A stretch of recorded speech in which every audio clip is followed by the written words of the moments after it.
Terima kasih Tuhan Yesus. Terima kasih Tuhan Yesus. Ayo ngomong Bapak Ibu Saudara, katakan terima kasih Tuhan Yesus. Ayo ngomong lebih lagi, katakan terima kasih Tuhan Yesus. Terima kasih Tuhan Yesus. Terima kasih Tuhan Yesus. Terima kasih Tuhan. Terima kasih Tuhan. Engkau hadir Tuhan di tempat ini. Tuhan berbicara buat setiap kami lewat kebenaran firman-Mu Tuhan. Dalam nama Tuhan Yesus, kami bersyukur, bersama-sama kita percaya, kita katakan amin. Puji Tuhan, berikan tepuk tangan yang terbaik buat Tuhan Bapak.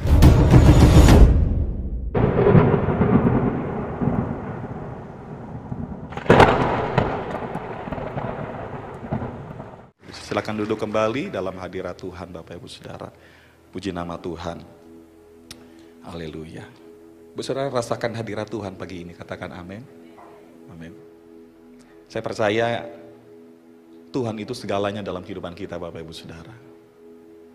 Kalau pagi hari ini kita ada di tempat ini, di depan kita ada Tuhan Yesus, kita pasti akan ngomong, Tuhan terima kasih ya Tuhan. Aku ada hari ini semua karena Tuhan. Keluargaku ada sampai hari ini semua karena Tuhan. Usaha pekerjaanku hari ini bisa berhasil, bisa sukses semua karena Tuhan. Rumah tanggaku damai sejahtera, anak-anak sehat, suami sehat, diberkati Tuhan. Saya percaya itu semua karena Tuhan Yesus Bapak Ibu Saudara. Katakan amin. Amin. Oleh sebab itu saya ingin katakan dan saya ingin pastikan pagi hari ini buat setiap kita Bapak Ibu Saudara. Ketika Bapak Ibu Saudara memutuskan untuk percaya Tuhan Yesus, menerima Dia sebagai Tuhan dan Juru Selamat dalam kehidupanmu secara pribadi, dengarkan baik-baik. Jangan lepaskan Yesus ini dari hidupmu.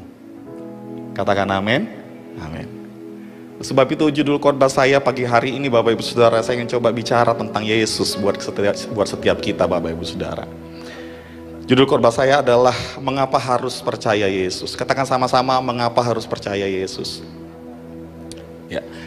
Mari sama-sama kita buka satu kebenaran firman Tuhan di dalam Injil Yohanes pasal 14 ayat yang ke-6 Bapak Ibu Saudara. Kita baca sama-sama yuk Bapak Ibu Saudara.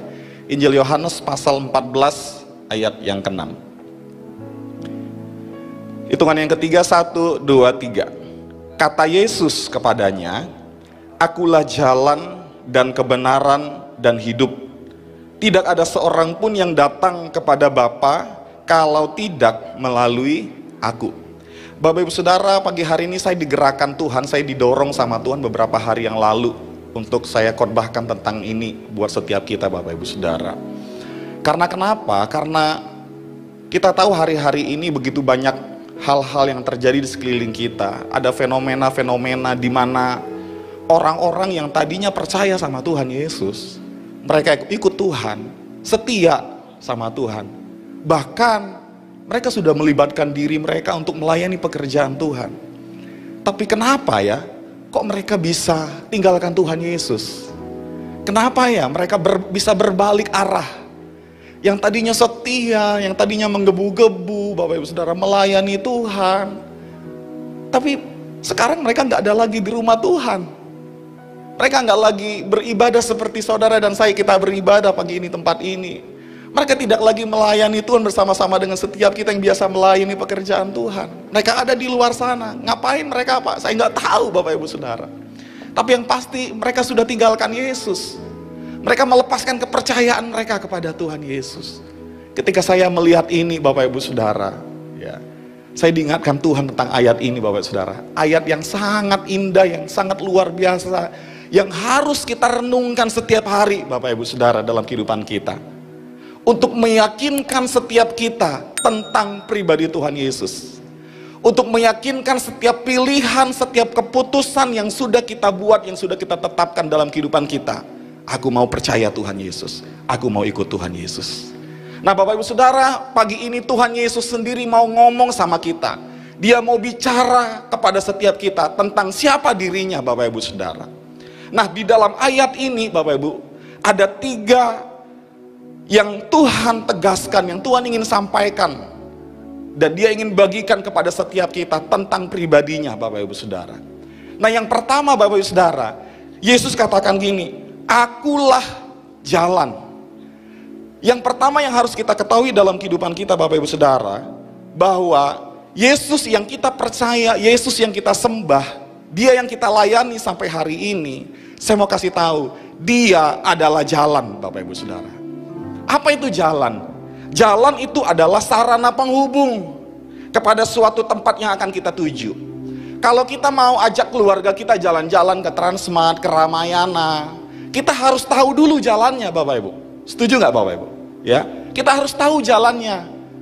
Jalannya kemana? Arahnya kemana?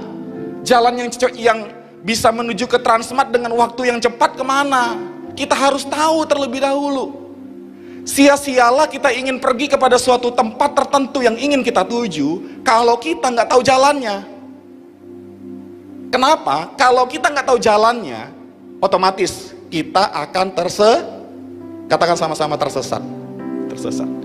Nah Bapak Ibu Saudara, di dalam Injil Matius pasal yang ke-7 ayat yang ke-13 dan ayat yang ke-14, Yesus berkata demikian Bapak Ibu Saudara, masuklah melalui pintu yang sesak itu, karena lebarlah pintu dan luaslah jalan yang menuju kepada kebinasaan, dan banyak orang yang masuk melaluinya. Ayat 14, karena sesaklah pintu dan sempitlah jalan yang menuju kepada kehidupan, dan sedikit orang yang mendapatinya.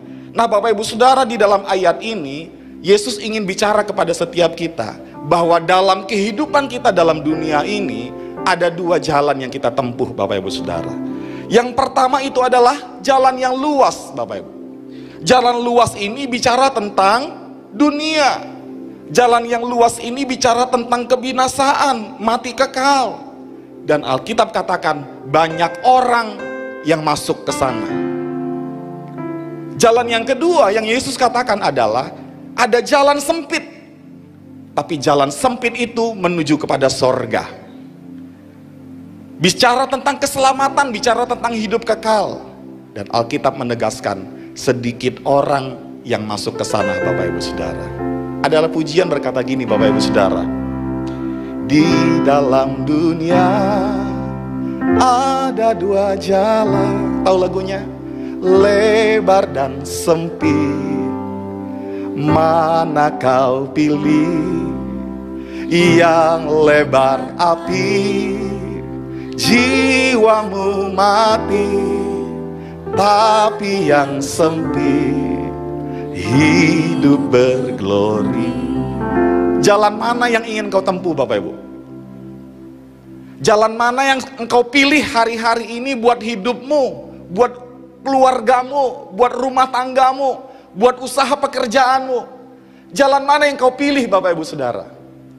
Jalan yang luas menuju kebinasaan, atau sebaliknya jalan yang sempit tapi itu menuju sorga hidup kekal Bapak Ibu? Dan Alkitab menegaskan hanya sedikit orang yang masuk Bapak Ibu Saudara. Saya ulang sekali lagi Bapak Ibu Saudara, jalan sempit ini hanya sedikit orang. Dan saya juga ingin ngomong nih buat semua kita Bapak Ibu Saudara.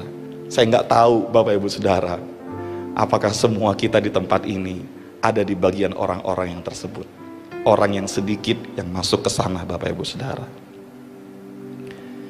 1 Yohanes pasal yang kedua ayat yang ke-15 dan ayat sampai dengan ayat yang ke-17 berkata demikian. Janganlah kamu mengasihi dunia dan apa yang ada di dalamnya. Jikalau orang mengasihi dunia, maka kasih akan Bapa tidak ada di dalam orang itu. Sebab semua yang ada di dalam dunia, yaitu keinginan daging, keinginan mata, serta keangkuhan hidup, bukanlah berasal dari Bapa, melainkan dari dunia. Dan dunia ini sedang lenyap dengan keinginannya, tetapi orang yang melakukan kehendak Allah, kehendak Tuhan, tetap hidup selama-lamanya. Perhatikan ayat yang ke-17 Bapak Ibu. Dunia ini sedang lenyap dengan segala keinginannya, tapi orang yang melakukan kehendak Tuhan, kehendak Allah, akan tetap hidup selama-lamanya. Ada 3 jenis keinginan yang disampaikan oleh Rasul Yohanes Bapak Ibu Saudara. Yang pertama itu adalah keinginan daging. Keinginan daging ini bicara tentang nafsu duniawi, kawin mengawinkan Bapak Ibu Saudara. Nggak cukup punya bini satu, nambah bini satu, Bapak Ibu Saudara, ya kan? Yang kedua itu adalah keinginan mata. Keinginan mata ini bicara tentang apa? Tertarik dengan yang namanya kekayaan, tertarik dengan ketenaran, tertarik dengan popularitas. Atau istilah di zaman sekarang anak-anak muda tuh sekarang adalah viewers, Bapak Ibu Saudara. Wah, kalau dia punya viewers banyak, Bapak Ibu Saudara, wah dikejar, Bapak Ibu Saudara. Berusaha mengejar viewers, berusaha mengejar ketenaran, berusaha mengejar popularitas. Yang ketiga adalah keangkuhan hidup. Bicara tentang apa? Kedudukan jabatan. Orang berusaha mengejar yang namanya kedudukan jabatan, Bapak Ibu Saudara. Makanya Bapak Ibu Saudara tidak heran kenapa fenomena-fenomena yang hari-hari ini mulai bermunculan, di mana di luar sana, Bapak Ibu, banyak orang rela jual Yesus demi mendapatkan apa yang dia inginkan. Seperti Yudas menjual Yesus dengan 30 keping perak. Banyak orang sedang melakukan hal itu, Bapak Ibu Saudara dikasihi Tuhan. Mereka tukar apa yang selama ini mereka sudah dapatkan dengan waktu sesaat, dengan waktu sekejap. Ingin kaya, Bapak Ibu Saudara, mereka lupa nama Yesus. Ingin dapatkan kedudukan, mereka lupa tentang Yesus. Mereka tinggalkan Yesus. Pokoknya yang penting aku punya popularitas, aku tenar, aku dikenal banyak orang. Yesus nomor 2, nomor 3, nomor 4 gak apa-apa. Buat saya itu. Bapak Ibu Saudara, dengar baik-baik. Hari ini saya ingin sampaikan dengan kasih Kristus buat setiap kita. Jangan tukar Yesus demi apapun yang ada dalam dunia ini. Setuju dengan saya, katakan amin. Jangan jual Yesus dengan apapun dari dunia ini. Harta dunia, tahta cinta, kita tidak boleh izinkan semuanya itu menguasai hidupan kita, sehingga kita akan melepaskan pribadi Tuhan Yesus dalam kehidupan kita. Halo, amin. Amin. Jangan jual Yesus hanya karena harta. Jangan jual Yesus hanya karena cinta. Jangan jual Yesus hanya karena tahta.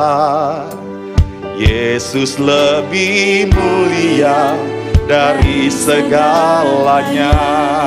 Yang abadi dalam dunia ini. Pak, boleh kaya enggak? Boleh. Boleh enggak Pak punya uang banyak? Boleh.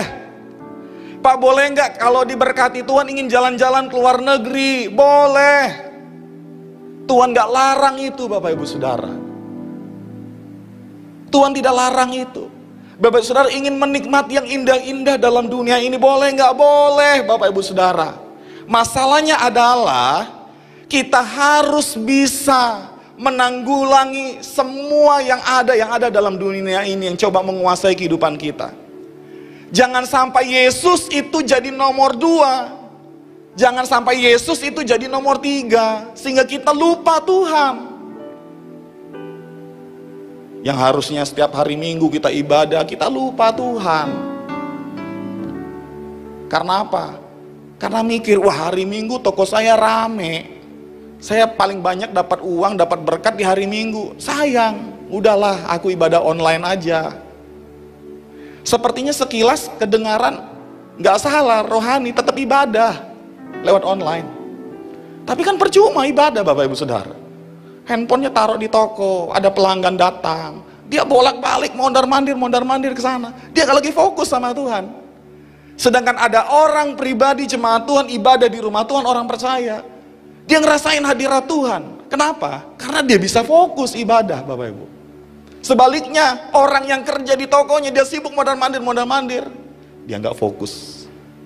Telinganya gak fokus. Pikirannya nggak fokus, penglihatannya nggak fokus. Saya percaya dia tidak mengalami apapun daripada Tuhan Yesus.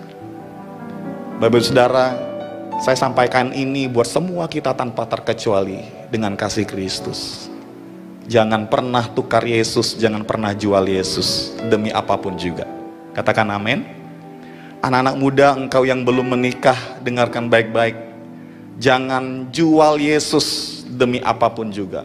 Tapi Pak, Cowok itu kaya, Pak. Ya. Punya perusahaan, Pak. Orang tuaku setuju sama dia.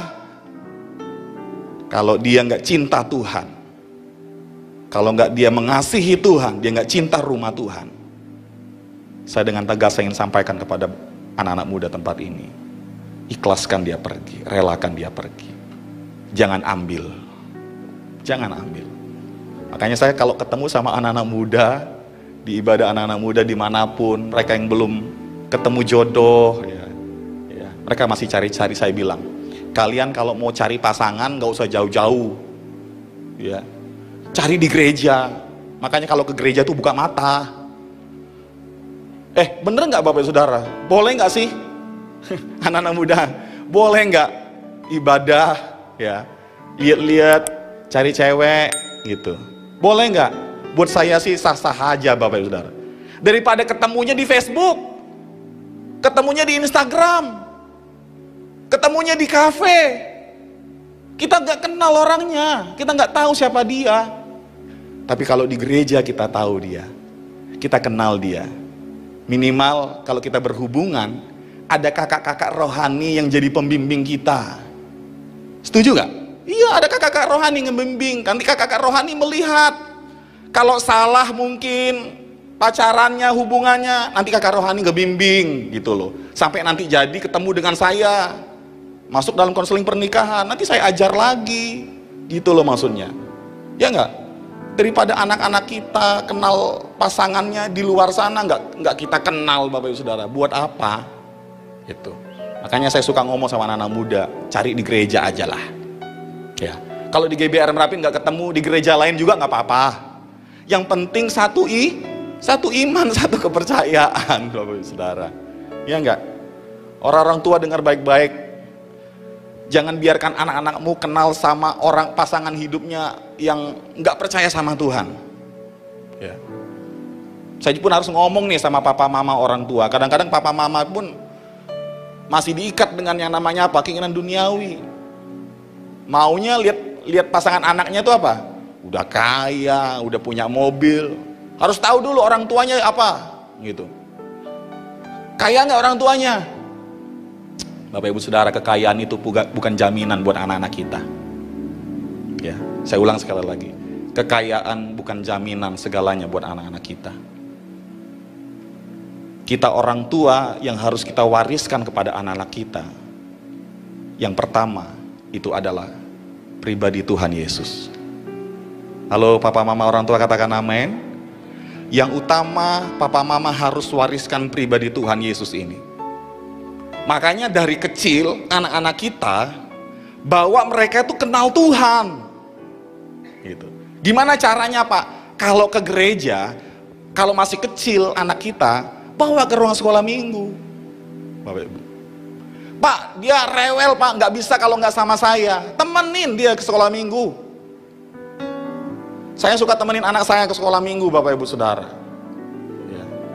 Papa-papa jangan gengsi nemenin anaknya ke sekolah minggu. Ah, janganlah. Nanti kalau saya temenin anak saya sekolah minggu, status saya gimana gitu sebagai papa. Enggak ada Bapak Ibu Saudara. Kalau bicara tentang anak bukan bagian istri semuanya, enggak. Papa juga mendukung gitu. Saya temenin anak-anak saya ke sekolah minggu Bapak Ibu Saudara. Nanti dia lari-lari gimana Pak? Ya kita temenin, kita jaga, nasehatin. Tujuannya apa Bapak Ibu? Nanti dia akan terbiasa dengan komunitasnya. Dia akan terbiasa dengan komunitasnya. Sekali dua kali dia akan jalan lari-lari keliling-keliling Bapak Ibu Saudara. Kadang-kadang keluar masuk Bapak Ibu Saudara. Tapi lama-kelamaan dia akan betah duduk di sana. Dia akan betah, dia dengar kakak-kakaknya sampaikan firman Tuhan. Nanti dalam pertumbuhannya Bapak Ibu Saudara, dia pun terbiasa dengan yang namanya apa? Hadirat Tuhan, ibadah. Dia menginjak remaja Bapak Ibu Saudara, dia akan masuk dalam komunitas Junior Church atau GC remaja. Dia mulai bertumbuh lagi Bapak Ibu Saudara, semakin dewasa. Dia nggak jauh dari Tuhan. Dia mau apa? Dia mau ibadah anak-anak muda, ibadah youth. Setelah itu di atas itu dia bertumbuh lagi. Dia kuliah, dia kerja. Dia ikut ibadah profesional muda, Bapak Ibu Saudara. Kenapa diikuti semua? Karena dia sudah terbiasa. Dia suka melakukannya. Dia senang kalau ada di komunitas-komunitas seperti itu. Ya. Jangan anak-anak kita, Bapak Ibu Saudara, dikit-dikit kita sodorkan Android, kita sodorkan tablet, kita sodorkan internet sama dia. Setiap hari kerjanya apa? Main game online.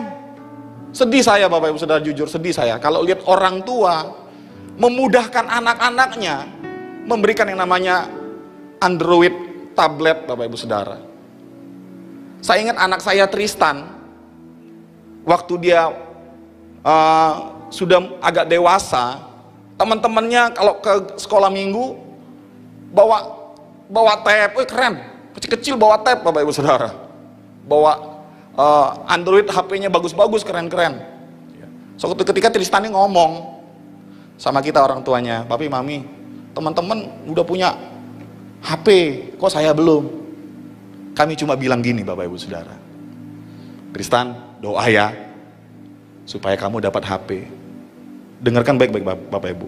Kami nggak langsung kasih dia HP, enggak, ada proses. Jahat bener Pak, Bapak sama Tristan anaknya. Saya nggak jahat, saya bapak yang baik. Buat saya tahu kapan dia harus memiliki HP, Bapak Ibu Saudara. 1 tahun berjalan, Bapak Ibu Saudara. Dia setia aja, Bapak Ibu Saudara. Kalau nggak percaya tanya tuh nanti anak saya Tristan. Tahu anak saya Tristan ya, Bapak Ibu. Nah, kalau tahu nanti coba samperin kalau nggak percaya. Setiap malam kalau dia mau tidur, salah satu doa yang dinaikkan sama Tuhan, dia bilang, Tuhan, aku mau HP. Setia dia lakukan, Bapak Ibu Saudara. Saya nggak kasih, kami orang tua nggak kasih dengan mudah. Kami suruh dia doa. Kenapa kami ajarkan seperti itu? Supaya kami tanamkan satu prinsip yang utama buat dia, bahwa Tuhan itu segala-galanya buat dia. Bukan karena papa mamanya kerja dapat uang, enggak. Kami nggak bisa wariskan semua itu buat anak-anak kami. Yang utama buat kami adalah pribadi Tuhan Yesus. Makanya kami ajarkan itu. Kami ingat setelah dia ulang tahun yang ke-11 kalau nggak salah ya. Ulang tahun yang ke-11. Usia ke-10 tahun apa 11 tahun. Saya lupa. Ya sekitar itu, Bapak Ibu Saudara. Kami kasih dia hadiah, surprise buat dia.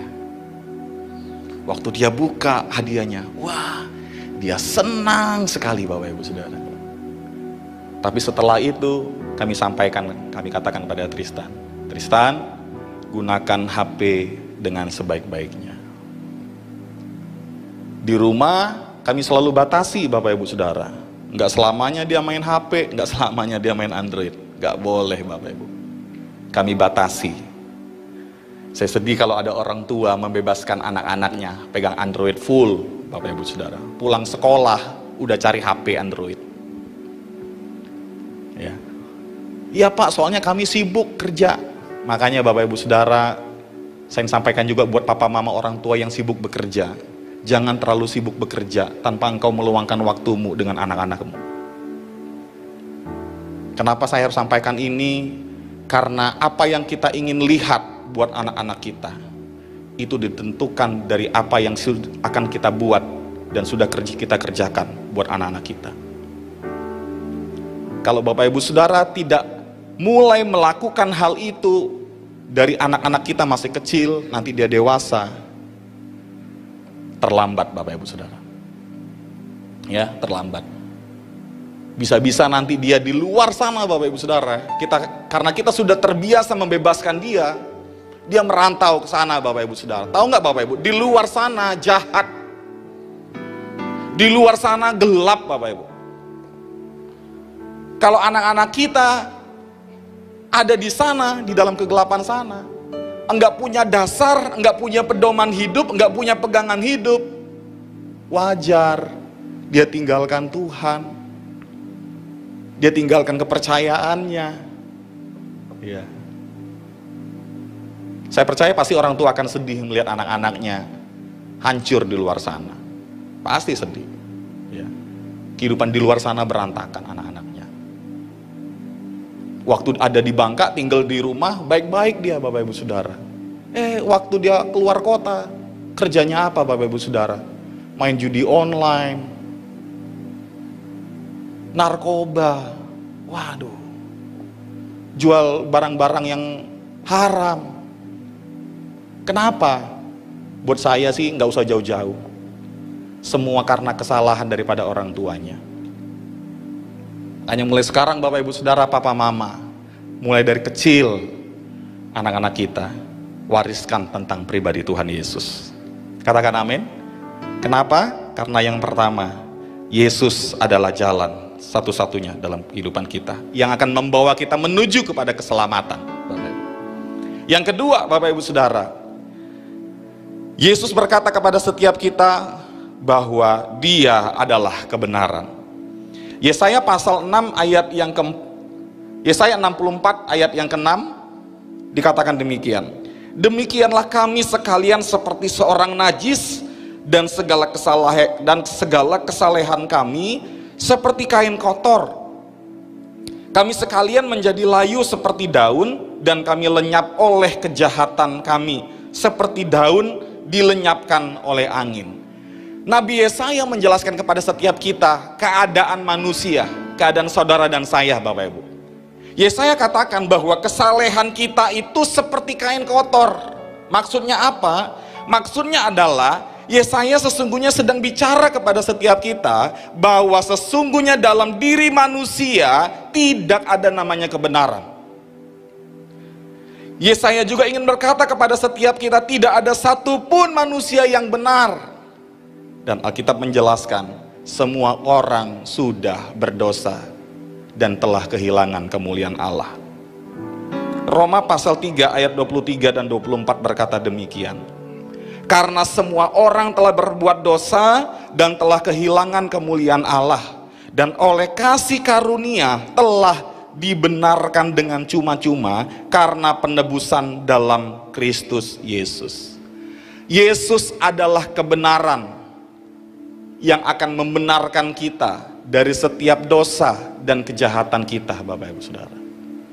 Dengarkan baik-baik, saudara dan saya, kita semua yang ada tempat ini, pada dasarnya kita bukan orang baik-baik. Kita bukan orang benar, Bapak Ibu Saudara. Kalau kita mau jujur, kita mau ngomong di hadapan Tuhan pagi hari ini, bahwa kita ini tidak ada apa-apanya. Kita adalah orang yang berdosa. Kita ini jahat di hadapan Tuhan, Bapak Ibu. Tapi Yesus hadir dalam kehidupan kita. Waktu kita terima Dia sebagai Tuhan dan Juru Selamat secara pribadi, maka Yesus yang adalah kebenaran ini akan membenarkan kita dengan cuma-cuma.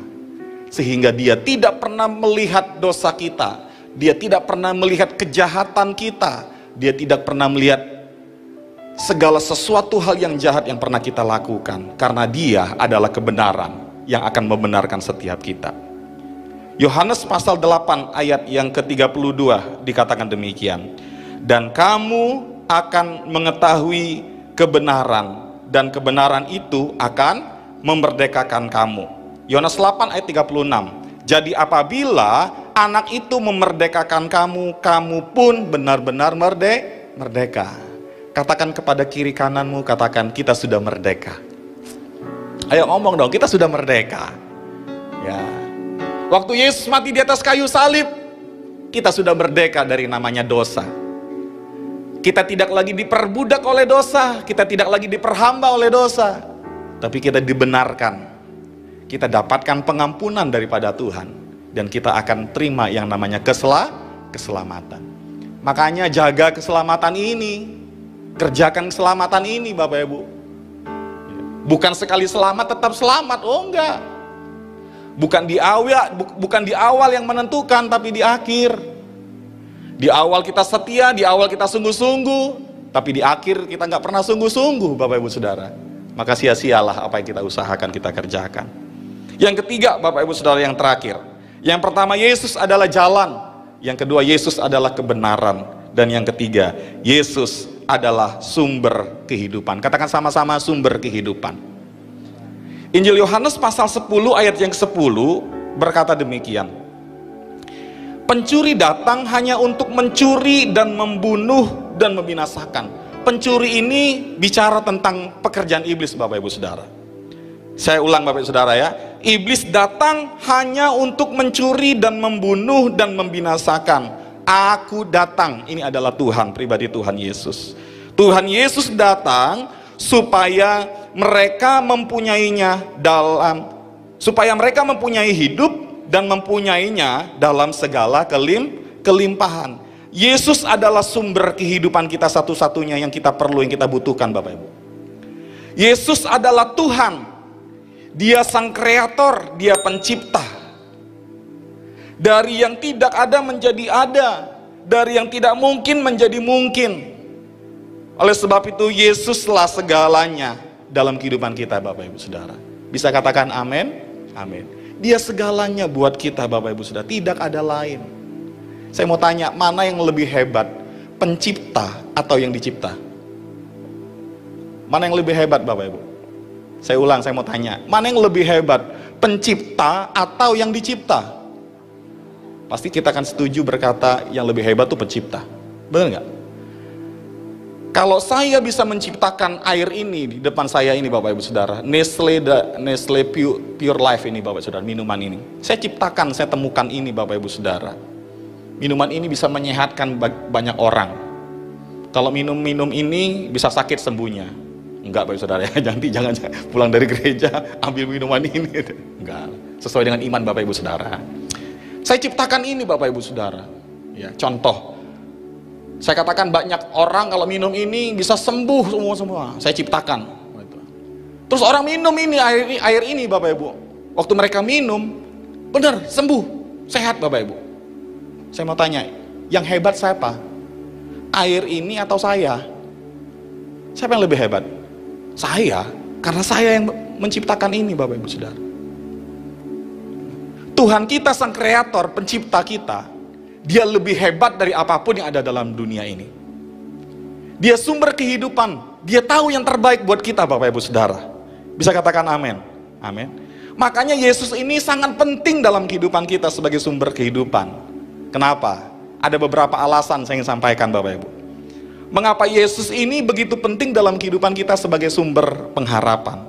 Yang pertama, Bapak Ibu, waktu kita menghadapi kesulitan, waktu kita menghadapi tantangan, kita diperhadapkan dengan masalah yang sangat berat dalam kehidupan kita, maka Yesus ini akan datang, dia akan hadir dalam kehidupan kita, dia akan memberikan kekuatan dan harapan buat kita ketika kita menghadapi kesulitan dalam kehidupan ini.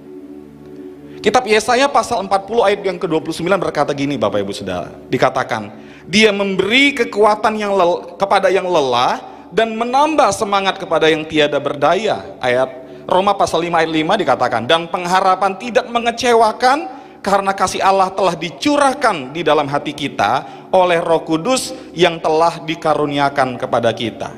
Waktu kita menghadapi kesulitan, kalau Yesus ini ada dalam kehidupan kita, kita libatkan dia, Bapak Ibu, maka saya percaya Tuhan akan memberikan kekuatan yang baru buat engkau menghadapi kesulitan apapun. Makanya orang percaya sama Tuhan Yesus, yang pegang Yesus sungguh-sungguh, saya percaya nggak ada istilah buat dia tinggalkan Tuhan. Nggak ada istilah buat dia berhenti berjalan, stagnan. Enggak. Dia akan maju terus, Bapak Ibu. Dia nggak peduli seberapa besar tantangannya, seberapa sulit hidupnya, dia maju terus, dia setia. Banyak orang mulai mundur, nggak lagi ibadah, ya kan? Malas ibadah, doa sama Tuhan, doa saya nggak pernah dijawab sama Tuhan. Mulai putus asa, kecewa sama Tuhan. Tapi orang yang satu ini, dia pegang sungguh-sungguh Tuhan Yesus. Dia nggak mau lepaskan Tuhan. Dia nggak peduli orang lain di sekelilingnya. Dia hanya tahu, pokoknya Yesus segalanya buat saya. Dia jalan terus, Bapak Ibu Saudara. Meskipun seolah-olah dia jalan terseok-seok, masih banyak masalahnya, masih banyak bebannya, tapi dia setia ikut Tuhan. Tetap setia sama Tuhan. Saya percaya orang yang seperti itu akan mengalami yang namanya kekuatan baru dalam kehidupannya. Ada satu titik, ada saat di mana dalam kehidupannya dia akan lihat ada pembelaan Tuhan, ada jawaban-jawaban doa yang Tuhan akan kerjakan dalam kehidupannya. Katakan amin, Bapak Ibu. Yang kedua, kenapa pentingnya Yesus sebagai sumber dalam kehidupan kita sebagai orang yang percaya? Karena yang kedua, Yesus menawarkan kedamaian. Yesus membawa kedamaian, Bapak Ibu. Yesus membawa ketenangan buat hati manusia. Saya percaya damai ini yang kita butuhkan hari-hari ini. Setuju gak Bapak Ibu? Ya. Kalau kita melihat kan keadaan sekeliling kita hari-hari ini kan sulit ya. Wah sulit, mana Bangka lagi susah. Bukan Bangka saja, di luar sana banyak orang sedang susah. Dan tahu nggak Bapak Ibu Saudara, dunia di mana kita sedang jalani hari-hari ini sedang menuju kepada sebuah tantangan yang besar di depan sana. Lihat hari-hari ini Bapak Ibu Saudara, bangsa bangkit mulai melawan bangsa. Bangsa yang satu mulai bangkit melawan bangsa yang lain. Itu kan sudah digenapi dengan Alkitab. Sudah digenapi di dalam Alkitab. Dunia ini sedang tidak baik Bapak Ibu Saudara. Dengarkan baik-baik. Sedang tidak baik. Dan semuanya itu menggenapi apa yang Alkitab katakan. Bahwa itu adalah tanda menjelang kedatangan Tuhan yang kedua kali. Siap-siap Bapak Ibu Saudara. Tuhan Yesus segera datang. Makanya jangan tinggalkan Tuhan Yesus. Amin. Yesus ini hadir dalam kehidupan kita memberikan damai, memberikan ketenangan. Damai ketenangan ini nggak ada di diskotik sana Bapak Ibu Saudara. Damai dan ketenangan ini nggak ada di negara-negara yang indah. Bapak Ibu Saudara suka jalan-jalan ke luar negeri, ke tempat-tempat yang indah. Damai dan ketenangan itu nggak ada di sana Bapak Ibu. Pak berarti nggak boleh Pak jalan-jalan ke luar negeri? Boleh Bapak Ibu Saudara. Saya nggak larang Bapak Ibu Saudara, nikmati aja. Tapi damai yang sesungguhnya, ketenangan yang sesungguhnya hanya ada ketika kita ada di dalam Tuhan Yesus. Amin. Kalau lagi galau, lagi putus asa, lagi bingung, apa yang harus saya lakukan Pak? Mudah Bapak Ibu Saudara, masuk kamar aja. Masuk kamar, cari Tuhan di sana. Doa, naikkan pujian penyembahan bagi Tuhan. Saya percaya dia akan hadir dalam hidupmu. Dia akan memberikan ketenangan. Dia akan memberikan damai sejahtera dalam kehidupanmu. Sehingga engkau akan mampu dan kuat dan bisa menang. Menghadapi yang namanya keputusasaan, keraguan-raguan, kebimbangan. Apapun yang kau sedang alami Bapak Ibu. Yohanes pasal 14 ayat yang ke-27 dikatakan, damai sejahtera ku tinggalkan bagimu. Damai sejahtera-Ku kuberikan kepadamu, dan apa yang kuberikan tidak seperti yang diberikan oleh dunia kepadamu. Janganlah gelisah dan gentar hatimu. Jangan gelisah ya Bapak Ibu. Amin. Jangan gelisah, jangan gentar hati kita dengan keadaan-keadaan yang sulit yang ada sekeliling kita. Undang Yesus masuk dalam kehidupanmu Bapak Ibu Saudara. Karena dia akan memberikan kedamaian dan ketenangan. Yang terakhir Bapak Ibu Saudara, pentingnya Yesus sebagai sumber kehidupan dalam kehidupan kita. Yang terakhir, Yesus sanggup mengubah kehidupan kita. Di mana pribadi Yesus ini sanggup menolong manusia, menolong saudara dan saya untuk mengubah kehidupan mereka dan maju dengan iman. Bapak Ibu Saudara, saya percaya banyak keinginan-keinginan, harapan-harapan yang sedang kita ingin kejar ke depan dalam kehidupan kita. Yang kita ingin nikmati, yang kita ingin buat dalam kehidupan kita, Bapak Ibu. Apa yang bisa membuat kita nikmati itu semua, dapatkan itu semua. Semuanya itu hanya berasal daripada satu pribadi, yaitu Tuhan Yesus Kristus. Katakan sama-sama, Tuhan Yesus Kristus. Pertanyaan saya ingin sampaikan terakhir Bapak Ibu Saudara.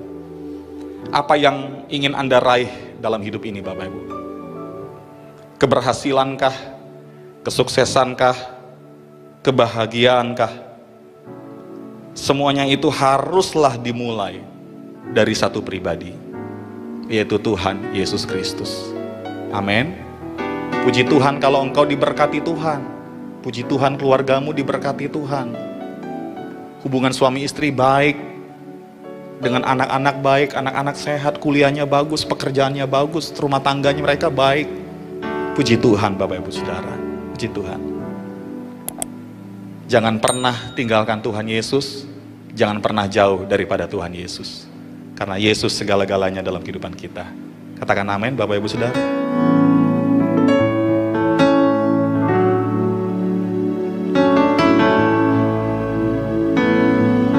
Mari sama-sama kita bangkit berdiri Bapak.